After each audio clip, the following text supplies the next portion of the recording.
नमस्कार दोस्तों, मैं रक्षित आपका इस वीडियो में स्वागत करता हूं। दोस्तों, ये भी मेरा एजुकेशनल वीडियो है। इस वीडियो में आपको बताने वाला हूं कि अगर किसी पेंशनर की या फिर फैमिली पेंशनर की हमें बेसिक पेंशन इनहेंस से नॉर्मल करनी है तो उसकी कैसे कैलकुलेशन होती है। जैसा आपको पता है कि अगर कोई पेंशनर रिटायर हो जाता है, उसके बाद उसकी पेंशन बनती है। तो जो पेंशन है वो दो तरीकों से बनती है, एक तो इनहेंस रेट पे, दूसरा नॉर्मल रेट पे। अब जो इनहेंस रेट है, इनहेंस रेट पेंशनर की चलती रहती है जब तक कि उसकी डेथ नहीं होती। इनहेंस रेट जो पेंशन है उसको मिलती रहेगी जब तक उसकी डेथ नहीं हो जाती है। अब इसमें उसकी फैमिली पेंशन बनती है।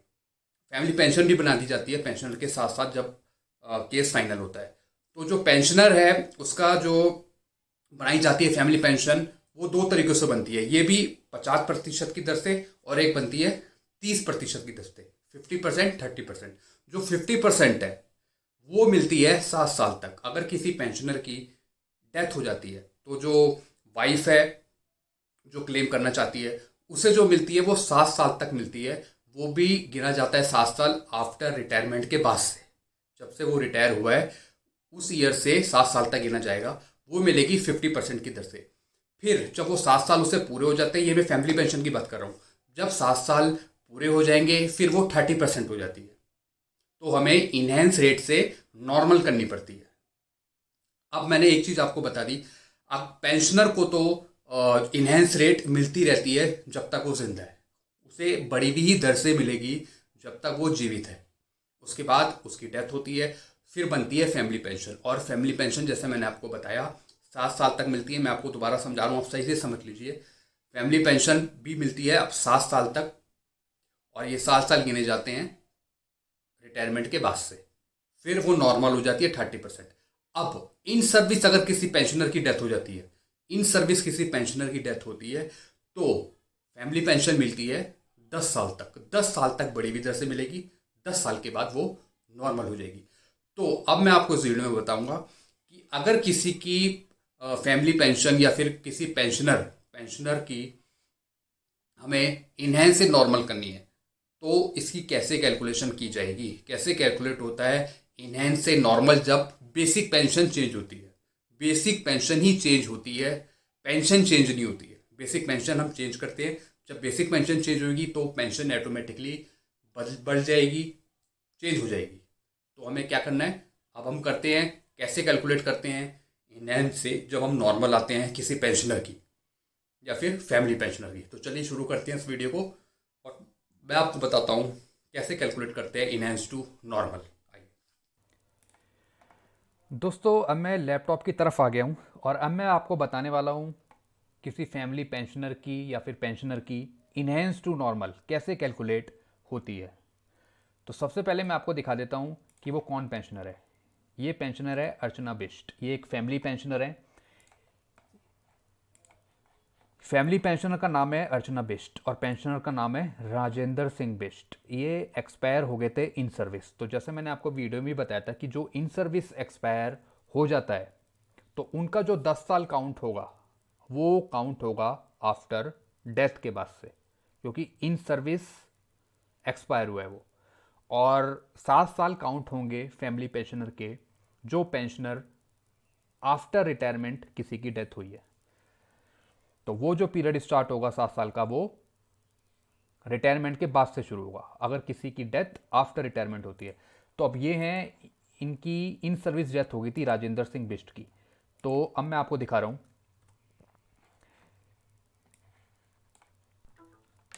इन्हें, इनका रिटायरमेंट होना था, इनकी डेट ऑफ बर्थ है 1964। 1964 प्लस 60 साल। इन्हें 2024 में रिटायर होना था, लेकिन ये पहले ही एक्सपायर हो गए, इन सर्विस एक्सपायर हो गए। तो देखते हैं ये कब एक्सपायर हुए।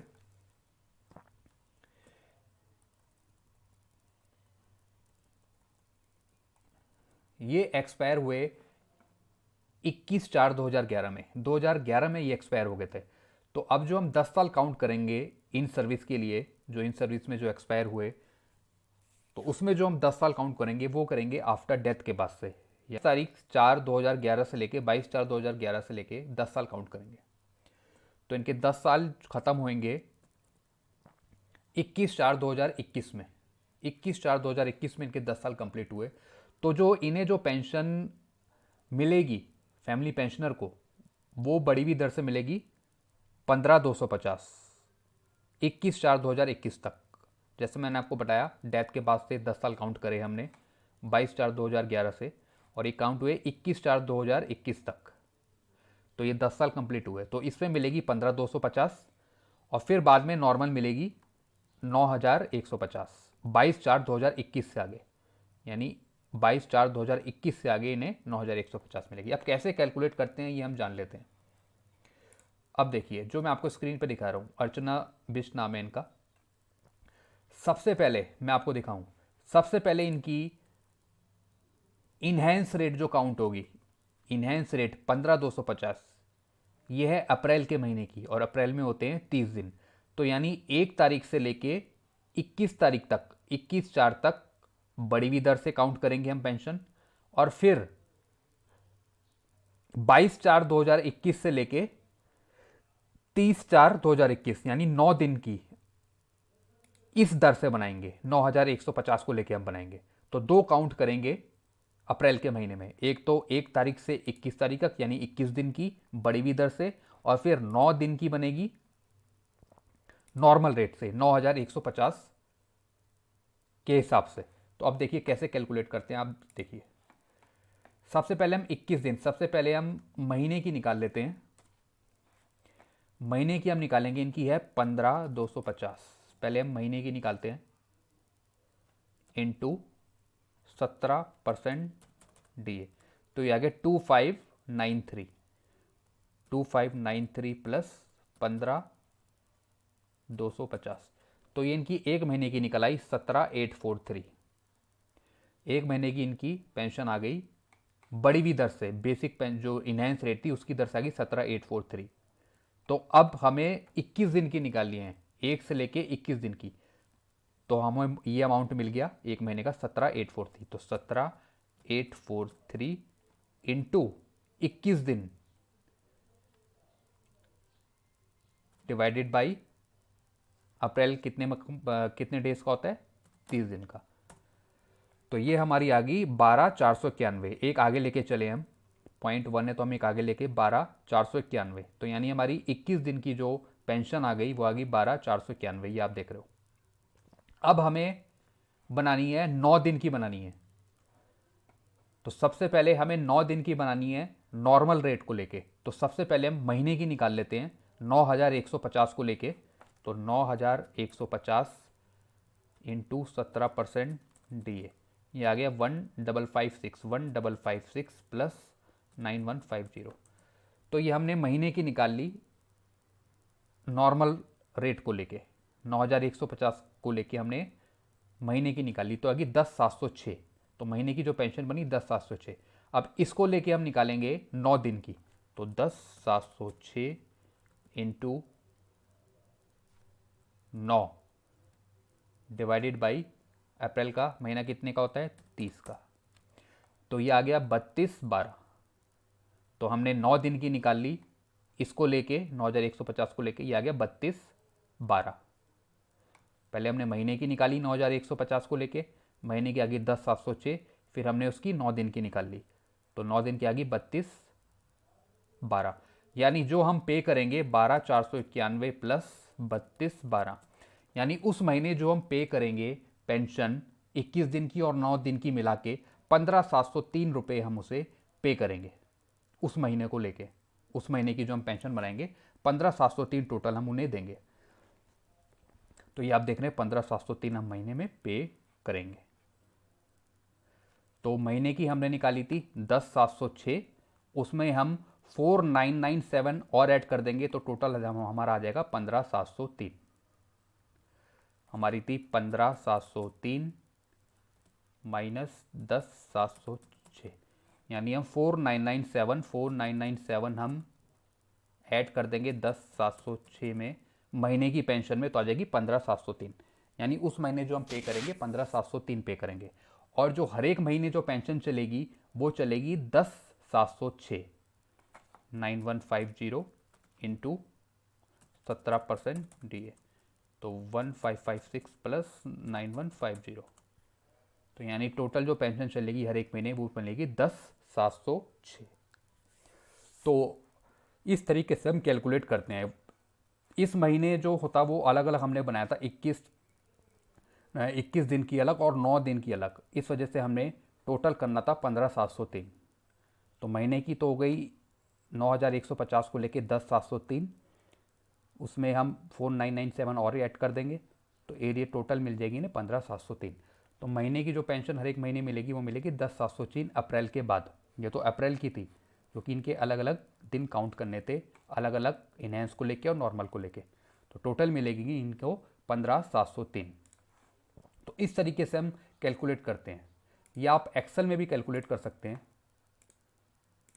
ये देखिए एक्सेल में भी कल ये मैंने एक दिन की निकाल ली बड़ी हुई दर से, 1 तारीख से लेके 21 तारीख तक, ये फॉर्मूला लगा के, जैसा आप देख रहे हो 15,250 ये लिया हमने, फिर उसका 17% डीए किया, फिर उसमें यही अमाउंट जोड़ा, फिर एक दिन की निकाली इंटू 1 और डिवाइडेड बाई अप्रैल का महीना कितने दिन का है, 30 दिन का, तो 30 कर दिया।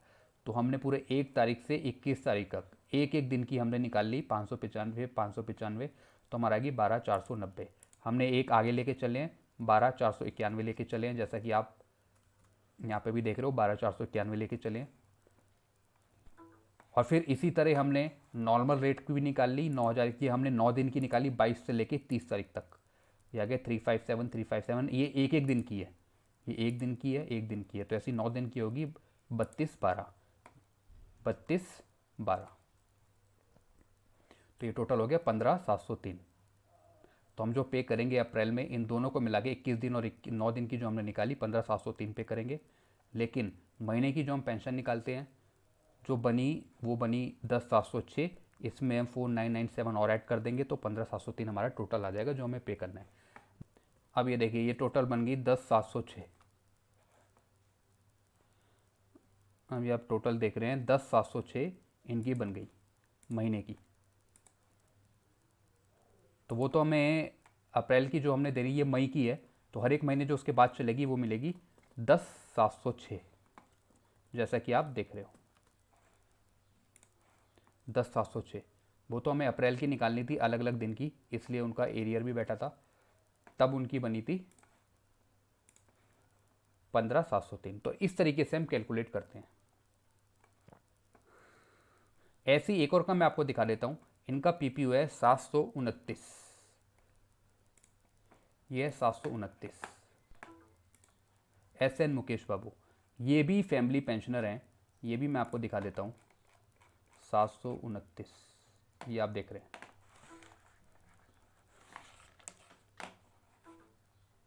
ये है 729, ये आप देख रहे हैं। इनकी जो डेथ हुई ये हुई 5/4/2020 में, और इनकी डेट ऑफ बर्थ थी 1954, तो 1954 प्लस 60 साल, ये हो गए 2014 में ये रिटायर हो गए थे, तो 2014 में ये रिटायर हो गए थे, और ये एक्सपायर हुए 2020 में, 5/4/2020 में ये एक्सपायर हुए, यानी ये आफ्टर रिटायरमेंट एक्सपायर हुए। तो जो 7 साल तक इन्हें बढ़ी हुई दर से मिलेगी, यानी इसमें जो 7 साल काउंट होंगे वो आफ्टर रिटायरमेंट, यानी कब से, 1954 प्लस 60 साल, यानी 2014 से हम गिनेंगे 7 साल, 2014 से 15, 16, 17, 18, 19, 20, 21, यानी 2021, 4 अप्रैल 2021 में इन्हें 7 साल पूरे हो जाएंगे। और इनकी बेसिक भी चेंज हो जाएगी, यानी इनकी बेसिक मैं आपको दिखा रहा हूँ, अभी स्क्रीन पे देखिए आप, 23/4/2021 तक इन्हें बढ़ी हुई दर से मिली, यानी 20,200 की दर से मिली है। फिर 24/4 से इनको नॉर्मल हो जाएगी, यानी 12,120 हो जाएगी। तो अब देखिए कैसे कैलकुलेट हुई। सबसे पहले हम निकालेंगे 1 से लेके 23 तारीख तक, अप्रैल का महीना है, 1 से 23 तारीख तक निकालेंगे हम 20,200 को लेके, और फिर बाकी की दिन निकालेंगे हम 12,120 लेके, यानी 24 तारीख से लेके 30 तारीख तक हम निकालेंगे 12,120 से लेके। तो सबसे पहले हम कैलकुलेटर लाते हैं अपना। पहले हम महीने की निकालते हैं इनकी पेंशन। इनहेंस रेट है इनकी 20,200 का 17% DA, ये आ गया 3434 प्लस 20,200 यानी ये आ गया 23,634 आ गया। ये इनकी महीने की पेंशन बन गई। तो अब हमें निकालना है 1 से लेके 23 तारीख तक, यानी 23 दिन की निकालनी है। तो 23,634 इंटू 23 दिन की निकालनी है। 23 डिवाइडेड बाई महीना कितने का होता है अप्रैल का, 30 दिन का। तो हमने 23 दिन की निकाल ली 18,120। मैं आपको इसमें भी दिखा रहा हूँ, ये देखिए ये आ गया 18,120। ये हमने 23 दिन की निकाल ली। अब मैं वहाँ पे आ जाइए। अब उसके बाद हमें कितने दिन की निकालनी है, 23 दिन की हमने ये निकाल ली। अब 24 से निकालनी है। 24, 25, 26, 27, 28, 29, 30 यानी 7 दिन की निकालनी है। किसको लेके, नॉर्मल रेट को लेके, 12,120 को लेके। तो चलिए निकालते हैं। ये तो हमने निकाल ली 18,120 23 दिन की। अब हम निकालेंगे 7 दिन की। तो नॉर्मल रेट है 12,120। पहले हम महीने की निकालते हैं। 12,120 इंटू 17% DA, ये आ गया 20,60। 20,61 लेते हैं हम, प्लस 12,120। तो ये महीने की आएगी 14,181। 14,181। अब हमें कितने दिन की निकालनी है, 7 दिन की, 24 से लेके 30 तक। तो इंटू 7 डिवाइडेड बाई 30, महीना कितना है 30 का। तो ये आ गया 3309। तो आप ये देख लें 3309। पहले हमने 23 दिन की निकाली बड़ी दर से लेके, फिर हमने 7 दिन की निकाली नॉर्मल रेट से लेके, तो ये आ गया। तो इनको जो टोटल मिलेगी हम कैलकुलेट करते हैं। 18,120 प्लस 3309 यानी 214.29 रुपये ने मिलने चाहिए अप्रैल के महीने में। जो इनकी अप्रैल की पेंशन बनेगी वो बनेगी 214.29। तो अब इनकी नॉर्मल रेट, यानी नॉर्मल रेट की दर से जो पेंशन बनी है, जो बनेगी वो बनेगी 14,181। इसमें से हम 14,181 माइनस कर दें तो इतना एरियर एक्स्ट्रा जो हम इस महीने हम दे रहे हैं उन्हें, वो देंगे 7,248। क्या आप देख रहे हैं 7,248। यानी टोटल बनेगी, टोटल जो इनकी बनेगी वो बनेगी 18,120 प्लस ये 23 दिन की हो गई 18,120, फिर 7 दिन की होगी 3309। इसमें इनका मेडिकल भी है 1,000 रुपये, वो भी हम इसमें ऐड करेंगे। तो ये टोटल जो आएगी इनकी इस महीने वो आएगी 22,429। इस महीने हम जो पे करेंगे ना 22,429। अब अगले महीने, ये तो अप्रैल की हो गई, अलग अलग दिन की हमने निकाली। अब मई की जो हम निकालेंगे, मई की जो इनकी बनेगी, जो हर एक महीने देंगे हम नॉर्मल रेट की दर से, वो देंगे 14,181। ये देंगे हम इन्हें। तो एक्स्ट्रा कितना में लाइने, 22,429 माइनस 14,181, यानी एक्स्ट्रा जो पे हुआ उन्हें 8,248 हुआ। मेडिकल को मिला के हुआ, ये मेडिकल को मिला के इतना अमाउंट हुआ जो हम पे करेंगे, यानी 7,248 एक्स्ट्रा और 1,000 रुपये, 8,248 जो मैंने आपको दिखा दिया। तो इस तरीके से हम कैलकुलेट करते हैं इनहेंस से नॉर्मल में जाने के लिए। इस तरीके से हम कैलकुलेशन करते हैं। अगर किसी की normal rate enhance rate change होती है, तो इनहेंस से नॉर्मल रेट चेंज होती है 7 साल बाद, 10 साल बाद। इस तरीके से हम कैलकुलेट करते हैं।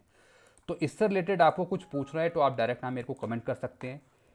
कुछ कैलकुलेशन आपको समझ नहीं आई है तो आप मेरे को डायरेक्ट कमेंट कर सकते हैं वीडियो पे, और इससे रिलेटेड मैं आगे ऐसी वीडियो बनाता रहूँ।